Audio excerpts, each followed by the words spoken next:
Hello and welcome to the Winners Find a Way show. I am your host, Trent Clark, serial entrepreneur, author of Leading Winning Teams. I do a lot of coaching in the growth space, coach a lot of companies that double their value in half the time. I love it. Use the Bloom Growth System. Amazing. I have been an entrepreneur started over 14 businesses, currently serve as the EO West Michigan president. And most people know me because I spent over 13 years in professional baseball coaching in 3 World Series. So today on the Winners Find a Way show, I welcome my guest and you, Nick Prefontaine. Nick, how are you, buddy? I'm awesome, Trent. Excited to be here. Yeah, excited to have you, man. We're a professional speaker. So Nick's a polished guy who's been out there a long time. Does a great job, has a great story to tell we're going to get into. He's coming to us, live from Newport, Rhode Island, home of the Tennis Hall of Fame, one of the most beautiful communities in probably America. Is that fair? Fair. That's accurate. That's why I love where I live. Yeah. No, I think everyone who lives there loves it. Like, it's hard to live there because it is not an inexpensive area to live. Is that fair? Another fair statement. Yes. Yeah, it's gorgeous. So it's unreal. It is the fine trimmed lawns and landscape, and the homes and architecture are just amazing. And this is really like old town. I mean, first of all, you're on the water. So you have waterborne activity and commerce. So this started very early in our country. And this was a big playground for New York money back in the day. Like, this is big city money, summer. Let's go to Newport and escape the summer heat of the city and go to the coast. That's always kind of been a little bit of the lore of Newport. That's the mansions. Yeah. Yep. Yeah. The mansions. The Gilded Age, if you will. Yeah, that's so it's got a really cool space and history in our country, and definitely encourage anyone to get out there, go take a weekend at least, and go visit Newport. So with you, you're a Massachusetts kid now, and came down to Newport with the business, your family real estate business. How long you been out on the speaker circuit, Nick? Well, really starting this journey, and it goes right along with that, is my company. So how long I've been on this journey is 4 years, and I've started my company. It'll be January this year. Common Goal, where I really hit the speaking and speaking of brain injury associations and other organizations that support individuals with trauma. Really focused. However, I would say back all the way since my accident, I've been doing some speaking here, an event there once or twice a year. But for this, really to have it really dialed in and focused, with several keynote talks, 50 and 60 minutes long. It's been the past 3.5, 4 years, I would say. Nice.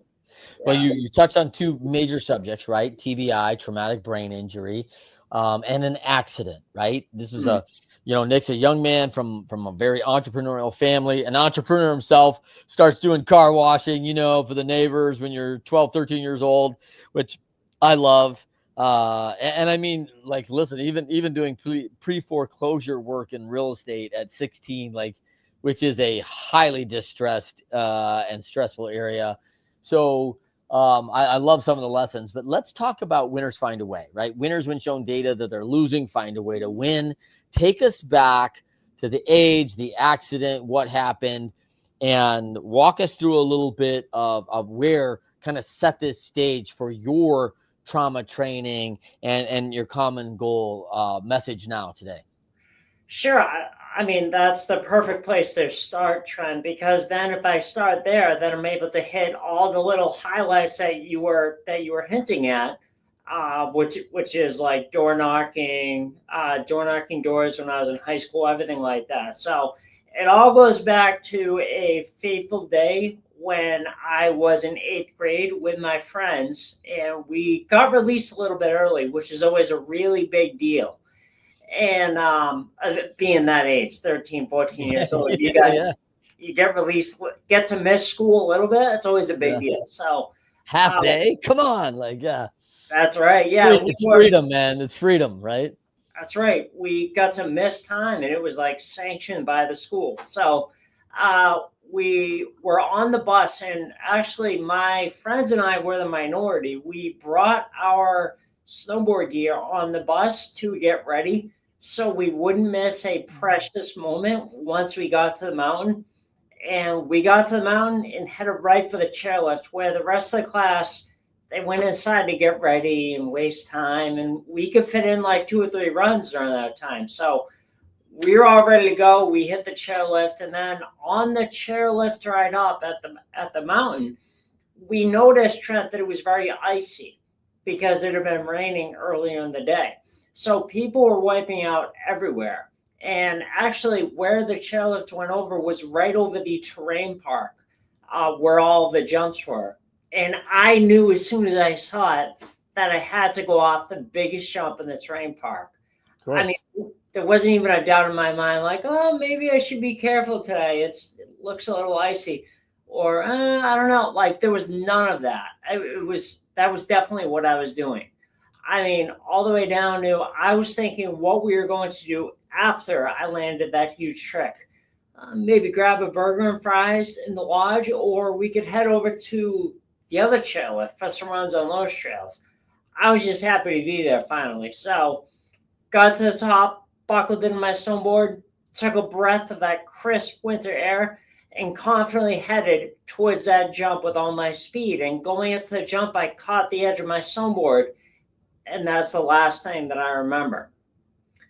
So I was told that they wanted to bring a helicopter to the mountain to rush me to the hospital. They couldn't because it was too windy, so they had to send in an ambulance. And out of all the paramedics in the area, there was only one who could intubate on the spot, and I needed that to be able to breathe. Lucky for me, he was one of the paramedics that showed up to the mountain that day. Now, there are still several things that I can't explain because of the accident, and now I know one of them is the reason why I'm here with you and your listeners today. So no matter the severity of your crisis, your decision to take action is your first step. And the reason why I'm here is really why there's 3 things really contributing to the fact that to help me that I'm here today. The second one, so I already told the first one, the right paramedic showed up to the mountain that day. Yeah. The second one, something else I learned after the fact was, although I wasn't wearing a helmet, the pair of goggles that I had on were very thick, Trent, with a lot of padding. I never would have fathomed that I would need them to brace my fall. So what I learned after the fact from doctors, experts, eyewitness accounts was that not only did the goggles brace my impact, but as I continued to roll down the mountain and continued to hit my head, they told me that with each blow, they moved to cushion each blow between my head and the ice. Third thing, and it's always easier for me to remember, once I got to the hospital, I was out. I was in a coma, in the ICU, in the room there, not able to communicate with anyone. And at that point, because of my accident, the only people that could see me was my parents. So each time the doctors would come into my room to share the not so good news, not so good news, not so good news, especially early on, my mom would stop them. And she'd say, no, not in front of him, because she understood that even though I was in a coma, I was still taking in information. So she made the doctors step outside the room, and that's when they told my parents that they weren't sure how long I was going to be in the coma. And even if I did come out of the coma, there was a good chance that I would probably not be able to walk, talk, or eat on my own ever again. Wow. And to my parents' credit, they took the information, thanked the doctors, and then just allowed me to treat it like any other situation. So because I didn't hear this, whether subconsciously or unconsciously, they didn't allow it to get through to my mind.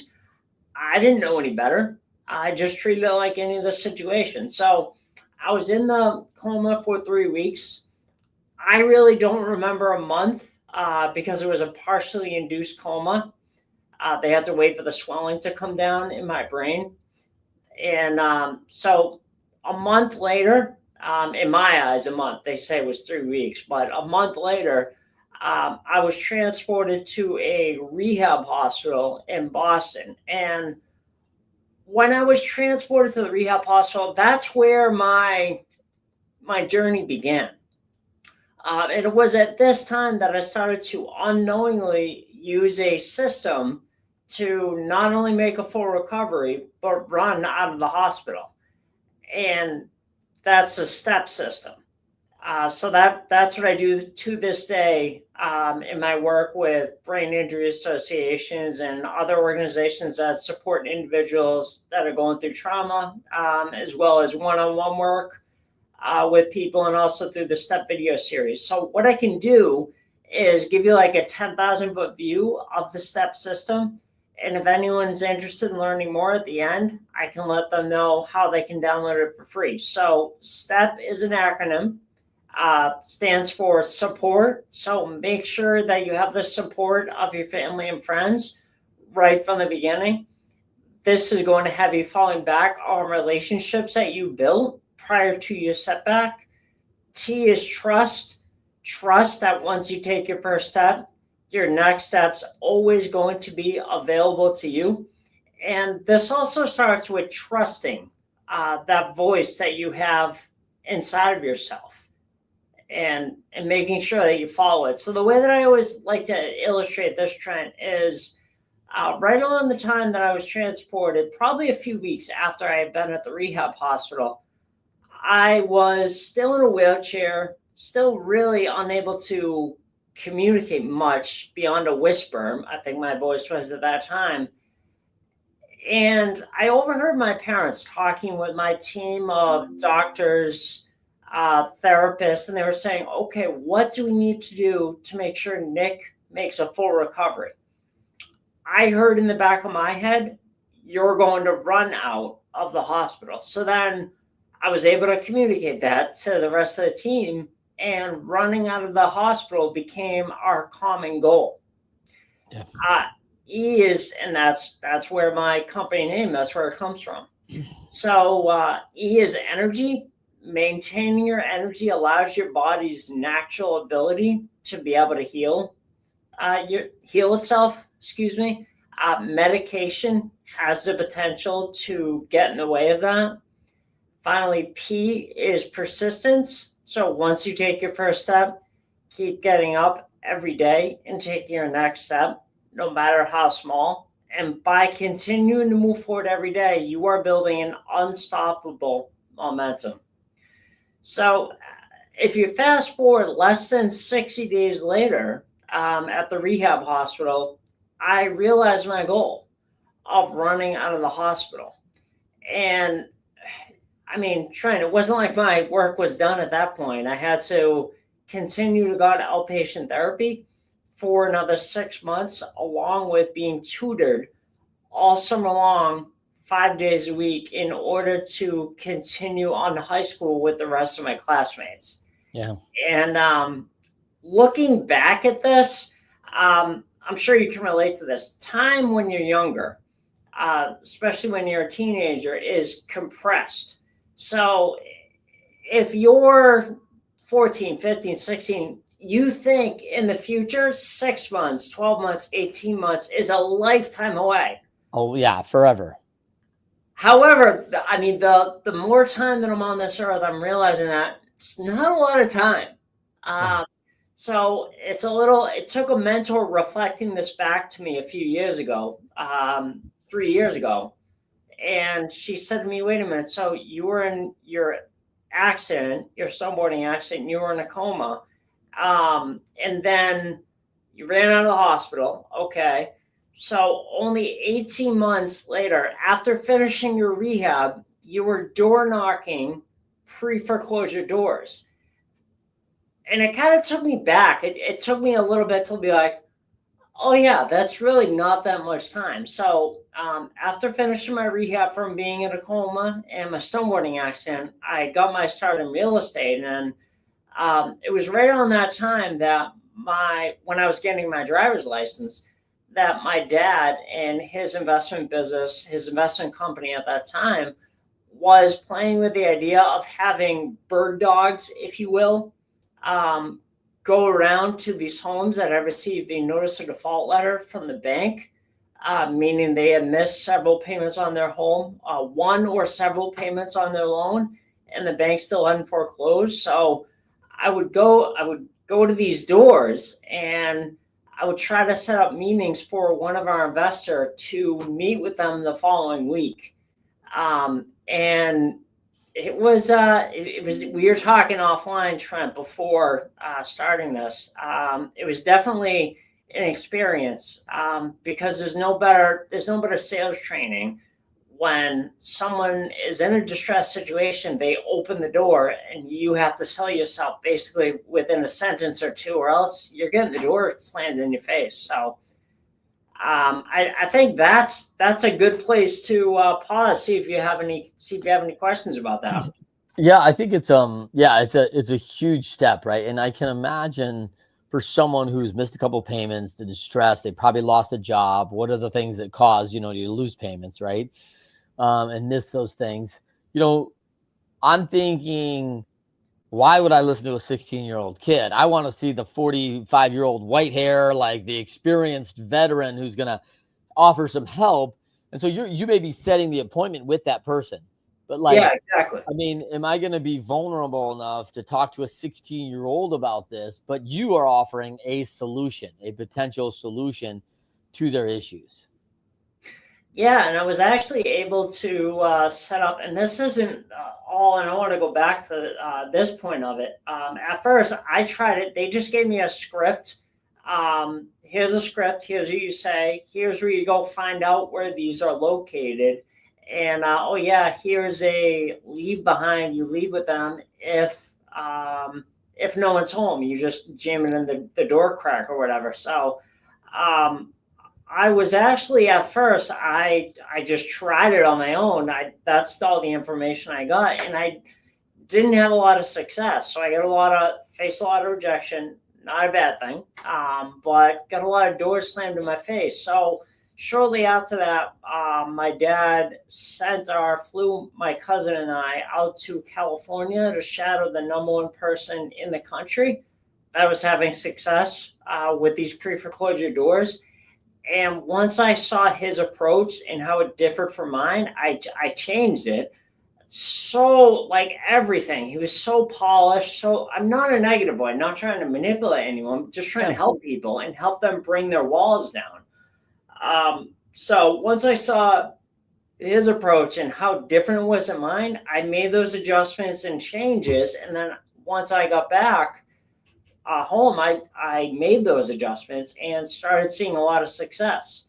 Yeah. And I was able to book a lot of appointments, and evidence to me of that the whole venture was successful is that we own several pieces of property in those areas that I door knocked for years after I was even done door knocking. So I know it worked. After high school, I got my real estate license and started helping buyers and sellers.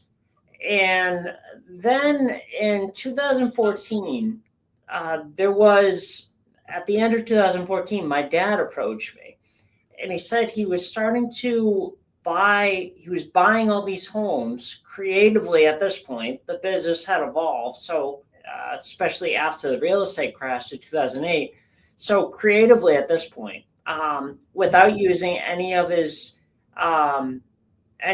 money or even investor money or signing personally on loans. So some of the ways that we buy, and I'm still involved in this family real estate business.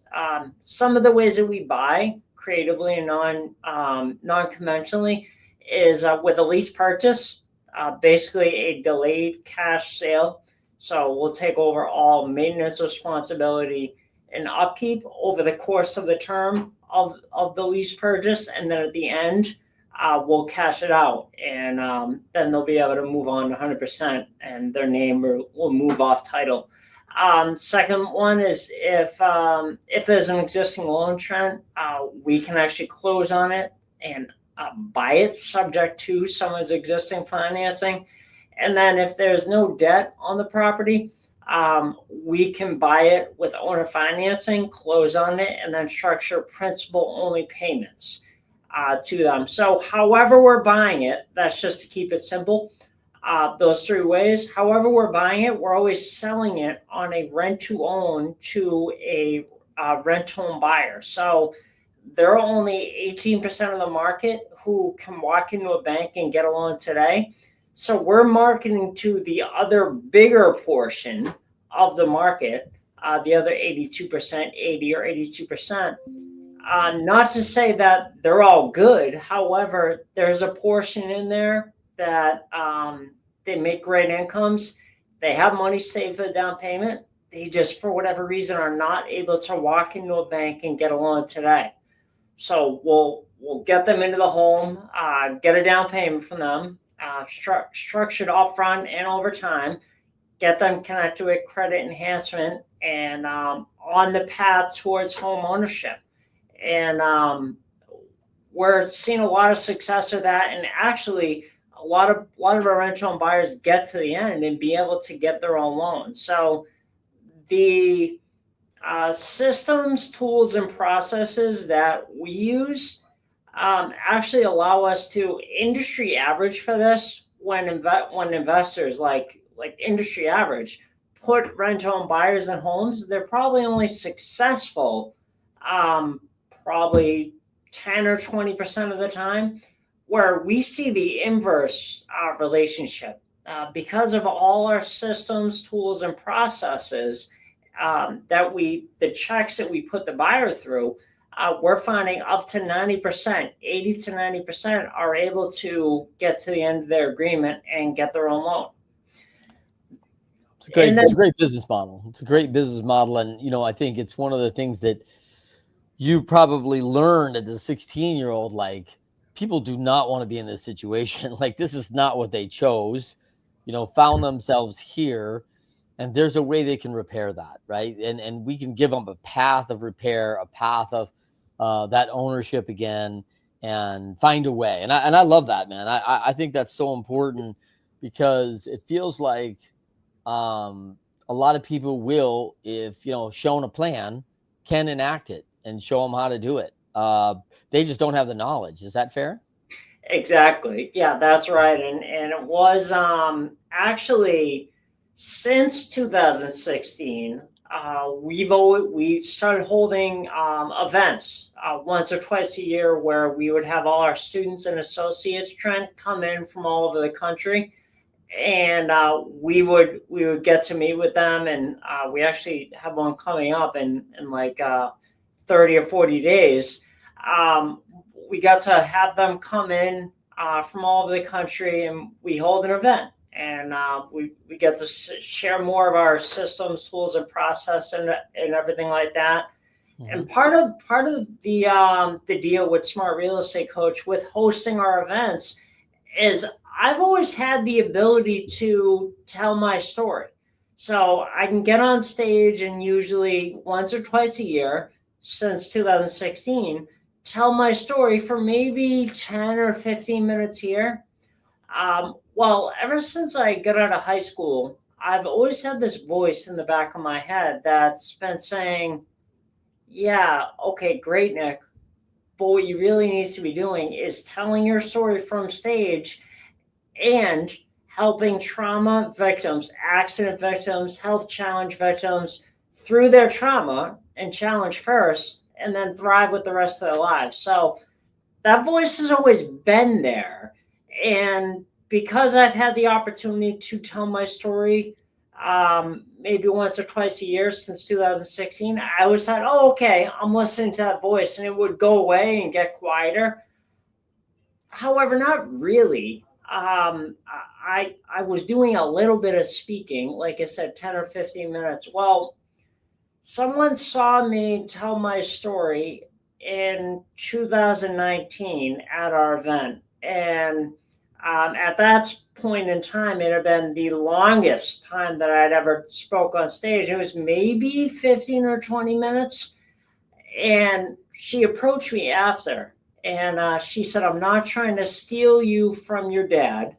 However, if you're ever looking to fine tune your message and bring it to another level so that you're able to have maximum impact and help the most amount of people possible, I can introduce you to a few coaches and mentors that have helped me along the way."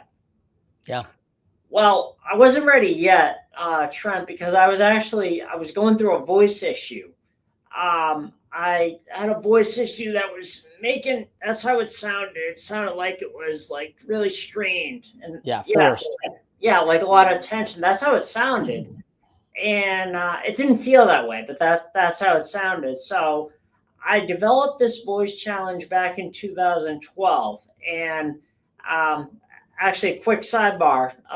I'll tell you about that voice challenge. So I was a realtor at the time, and I learned somewhere through my training that, okay, you should chant your scripts to psych yourself up before you get on the phone. Whatever, in the morning or afternoon before you get on the phone to prospect for a new business. Yes. Well, I heard that and I was like, oh, okay, I know what I'm going to do. I'm going to scream through my scripts. Not only will this get my energy up, but it will really reinforce the scripts so I know them in my bones. I thought I found the secret to closing more deals as a realtor. So I did that for 6 full months until I realized, that there's something going on. That there's something wrong. Like my voice was just off. And I can remember catching my reflection in the glass of an empty office working on a holiday and thinking, oh, that's why my voice sounds different. So I stopped doing that. I went to all these doctors and allergists and different specialists. No one could really give me a straight answer and tell me what was wrong. So I wound up in a voice specialist office in August of 2013. Guy walked in the room, heard me speak, and right away nonchalantly goes, "Oh, that? Yeah, we deal with that all the time. We'll get you fixed up in no time. Go see the front desk and schedule a Botox injection in a couple weeks." I was like, my mouth was on the floor. I couldn't believe it. So I got scheduled, and I started getting Botox injections in August of 2013, along with their higher level voice therapist to kind of retrain my voice muscles back to how they were before I developed any issues. Because I was able, after my accident, to get my voice back. So then over the course of several years, this happened back in 2012 and 2013. I was still getting, working through it, still getting the opportunity to share my story and speak. And then in 2019, after that woman approached me and said that to me, I wasn't ready. So I wasn't ready yet to tell her, okay, great, I'm ready. Who should I talk to, your mentor or whatever? So I always hung on to her card though. And basically a year and a half later, maybe even a little more, May of 2021, I found that voice issue had worked its way out of my system. Obviously, I have no voice. No problem with my voice right now. So I said, okay, I'm ready. What should I do? This is May of 2021. She introduced me to her mentor. That became my mentor, Trisha Brooke. And I shared my story with Trisha, my goals and what I was looking to do, Trent. And she recommended that I do the speaker salon. And I was like, well, what's that? And she said, all right, well, that's where up to 10 or 15 other speakers, you commute to New York City every Wednesday for 6 weeks in a row. So every Wednesday for 6 weeks in a row. And you get to be on stage at the Triad Theater with these other 10 to 15 other speakers, and you get to get my live direction and feedback while you're on stage. And she said that's 25,000. I was able to get that together and sent it to her and did the speaker salon with her. So part of the speaker salon is the final Wednesday, the 6th week.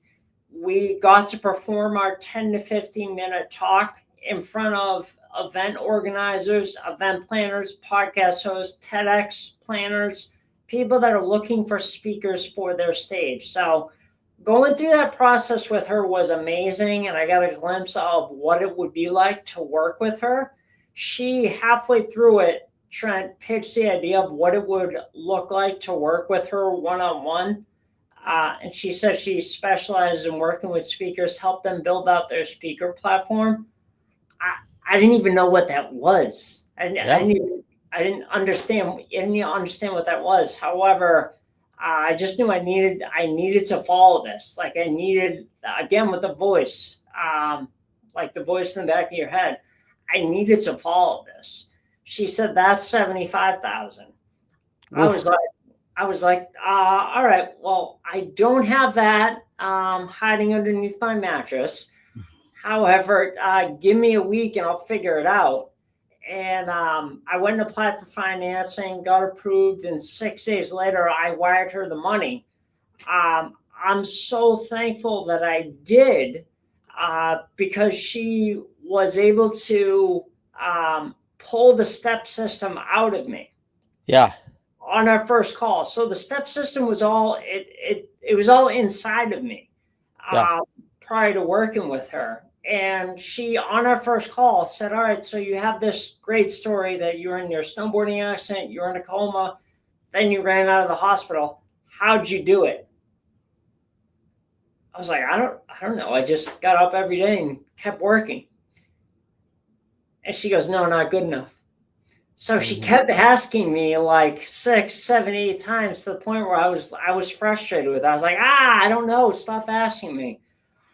However, I'm so happy that I went through that process because she, like I said earlier, helped pull the STEP system out of me. And now I share that in 50 and 60-minute keynote talks. I have the STEP video series, and it's also the same process that I work one-on-one with clients through. So I'm so happy that I did. Yeah. Do you, people talk about trauma. You talk about the STEP method for trauma. That can be emotional, physical. It can be all sorts of different things that people have gone to, including, people who have gone through like military and they're looking at like, oh, I've got this PTSD and that kind of trauma as well. Is that fair? Yeah. No, it's 100% right. So me sharing my trauma, I want to like put a disclaimer with it. Is me sharing my trauma is not in any way diminishing anyone else's trauma, because I know that's a big T trauma, my story. However, there are different levels of trauma that are all serious.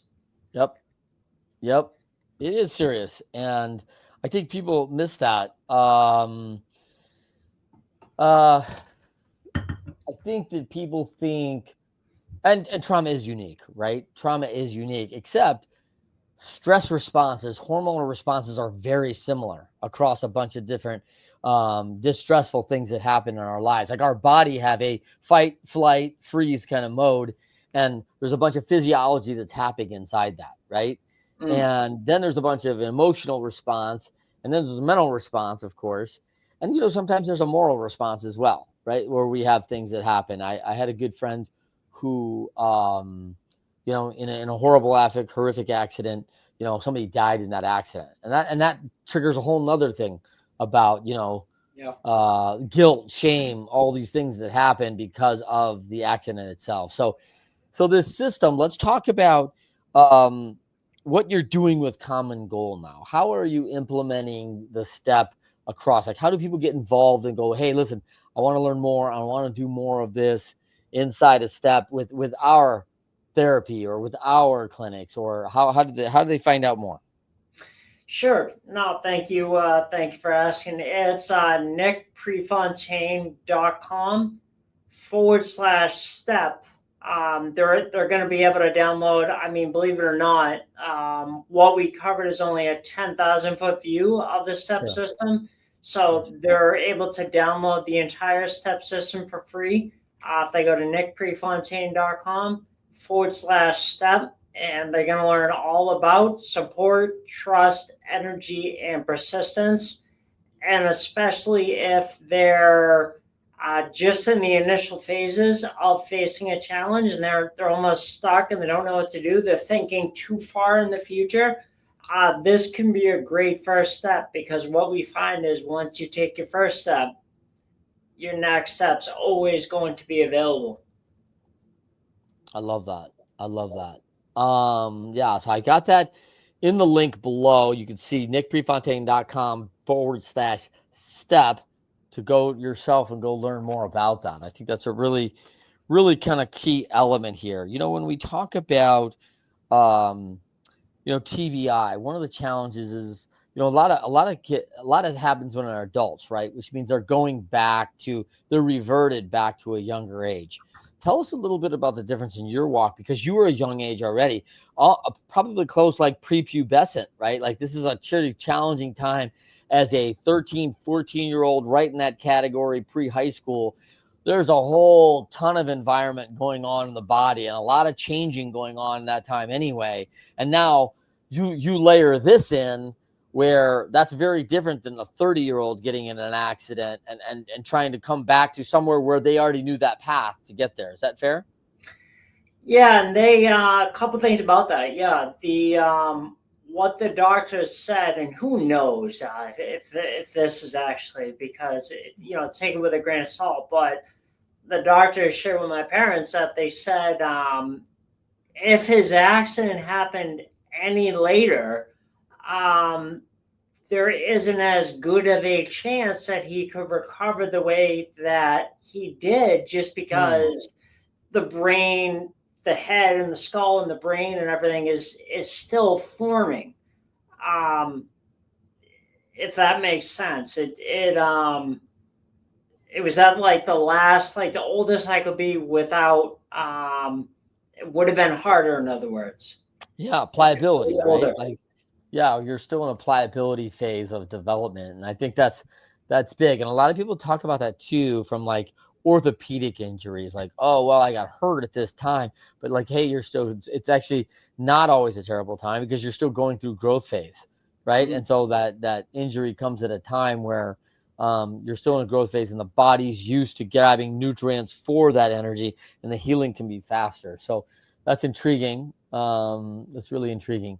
So let's finish with folks that have been challenged, right? They've been challenged with trauma in their life, and today they might be feeling like, man, I'm not winning the way I feel like I should be winning.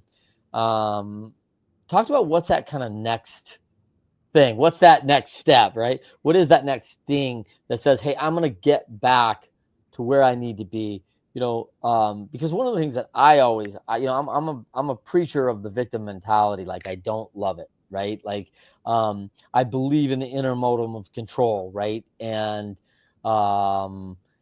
that's just to say that you can do things about stuff in your life. Like, you have control over a lot more things than you think you have control over. And a lot of people want to go, oh well, it's out of my control. This is happening to me, instead of, hey, this happened. What am I going to do about it? How am I going to react against that?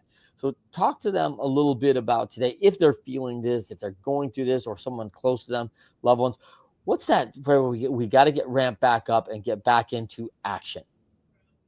Sure, and there's a couple of tools. I want to share a few things. So there are a couple of tools, and you'll see over there it is over my shoulder here. Um, the something called, I don't know if you've heard of it. Ho'oponopono. Never heard of it. No, it's about taking 100% responsibility. So I don't want to go into a diatribe about that. because I think we'd be here another hour talking Okay. about Ho'oponopono. However, to keep it real simple, it's been a huge part of my development, my I don't want to say recovery, because this is just something that I learned within the past several years, but it's been a huge part of my life, and like the evolution, so to speak, of me. So the reason, or the way I got introduced to Ho'oponopono, was from my dad. It was a book that he shared with me, and I definitely encourage everyone out there to go and read it. And that was my introduction to it. That's Zero Limits, it's called, by Dr. Joe Vitale and Dr. Hugh Len. That really got me started on it. But just to give you a little taste of what that is, that's repeating four phrases just over and over and over again. And that's, I'm sorry, I love you, please forgive me, thank you. You just repeat those phrases, those four phrases, over and over in your mind, and then you're taking action on whatever shows up. That's inspiration. And right around with that, so back to your question on, I just had to say that about because you said victim mentality, and oh, woe is me kind of thing. It's not my Yeah. fault. Yeah. That's about taking 100% responsibility. Back to, and these are all related to what I'm going to say next. The back to people who feel stuck and challenged, and they don't know what to do next. So every one of us, myself included, when you're faced with any challenge, you have some idea of what your first step should be, what direction you should be going. My advice to anyone is to start. Start today. Take a baby step in that direction, because once you take that first little step, no matter how small, your next step's always going to be possible. But it's all about getting it. It's the opposite of the victim mentality. This is all about you and taking action. Hmm. Yeah, I think it's super important for folks to understand that you do have a lot of control. You do have that. I love the idea of these four phrases, because what happens with the four phrases of what's happening in Zero Limit, and Dr. Joe Vitale is like famous for this. Like he's an expert, right? Is these are sentences we probably should say a lot more often, right? And we don't. And so the very idea that you get accustomed to actually using these and accustomed to hearing them makes them like anything else. It gives you confidence in them. Prep and reps, right? Like repetition makes us feel familiarity to things, and it's confidence. And one of the things I have found in my life against anything on trespasses or anything else is like verbalizing those real challenges in an authentic way is super important. Being able to apologize authentically for erring in that way, taking responsibility and asking for forgiveness is what's required of all of us. And it's not required on the other person's part, the other party's part to forgive. Has Like it's nothing not to do with required on them. nothing to do Nothing with to do with it. Nothing to do with it. Right. But taking the responsibility, making that genuine, authentic ask and request is what you do, and you can leave it because you've done what you can do at that point. And I found great solace in that, like owning those challenges, man. And nobody's perfect, right? Like they're gonna fall short, they're gonna do it. And so you know not being afraid to own that when you do fall short, I think is a big deal. Absolutely. And if I could say one last thing about that. So, since I've been doing Ho'oponopono, and it's been about 10 years now, since I was introduced to it, my life, everything, my life, business, income, everything just keeps getting better and better and better and better. It's just constant evolution, and I don't want to stop. Yeah. I don't want to stop doing it just because everything keeps getting better. Why would anyone want to stop that? Yeah. Yeah, and I think this is a great example of, and the regular practice of it is so important. I think because we don't go running away from what we know is important and what's working.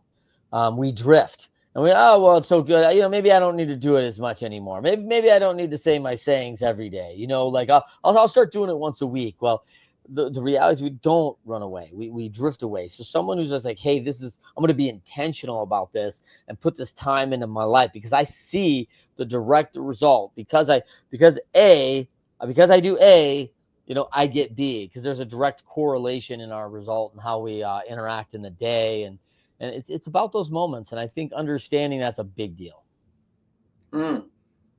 Yeah. Perfect. Yeah. So for everybody, thank you for joining us, myself and Nick Prefontaine. Nick, tell them again where they can find you. I am at Nick Prefontaine. So if you download the whole STEP system, you can go to nickprefontaine.com/step. Then if there's anything about my real estate journey and story that appealed to you, you can head on over to smartrealestatecoach.com/masters class. And there you can get registered for a free master's class that's going to teach you all about how we buy and sell property creatively without using any of our money or investor money or signing personally. And if by the end of the master's class, it's for you because it's not a good fit for everyone. But if you want to learn more, you'll be able to take that next step. I love it. I love it. For everybody else, Winners Find a Way show every Thursday morning, 10 a.m., 7 a.m. Pacific. And our regular podcast drops on all the major networks on Friday morning, on Spotify, iHeart, Apple. You can find them all on the major networks and your favorite podcasting network. Until next time, I'm Trent Clark, author of Leading Winning Teams, and we'll see you next time. Winners Find a Way.